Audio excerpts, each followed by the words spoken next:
Je ne sais pas si vous avez remarqué, mais quand les pensées apparaissent, elles semblent avoir le pouvoir de nous faire sortir du maintenant et nous entraîner dans un futur hypothétique ou un passé dépassé. Et à ce moment-là, on est à nouveau hypnotisé, hein, on est identifié à ce qu'on n'est pas. Alors une clé non duelle, extrêmement simple et efficiente, c'est de se poser la question, 1000 fois par jour s'il le faut, quand est-ce que cette pensée survient? Quand est-ce que l'expérience apparaît? Quand est-ce que la sensation survient?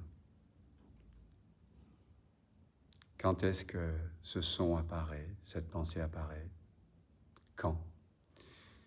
Et vous allez voir que vous allez inexorablement être redirigé vers le maintenant.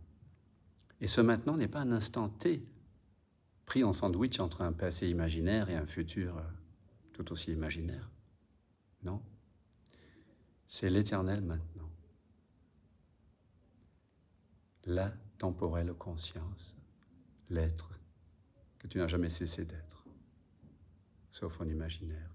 C'est ce lieu sans lieu auquel Jésus fait référence quand il dit « Avant qu'Abraham ne fût, je suis ». En effet, l'être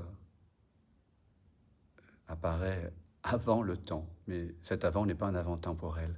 C'est que simplement le temps et l'espace sont des concepts qui apparaissent au sein de cet être que tu es. Donc chaque fois qu'une expérience survient, tu te poses la question, quand est-ce que quand est-ce que l'expérience, ou l'apparence, oui, apparaît? Maintenant. Et le maintenant de maintenant, c'est le même maintenant dans lequel tu as eu les résultats de ton bac ou de ton brevet de collège, ou dans lequel tu as soufflé les bougies de ton 10e ou 5e anniversaire.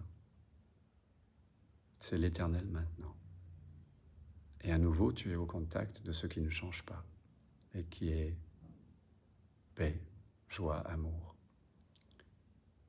Tu reconnais Satchitananda, que ta vraie nature est conscience et béatitude. Comme il dit Shankara dans son beau poème, le Nirvana Shatkam, à la fin de chaque strophe, le 4e vers dit, sous forme de conscience, je suis béatitude.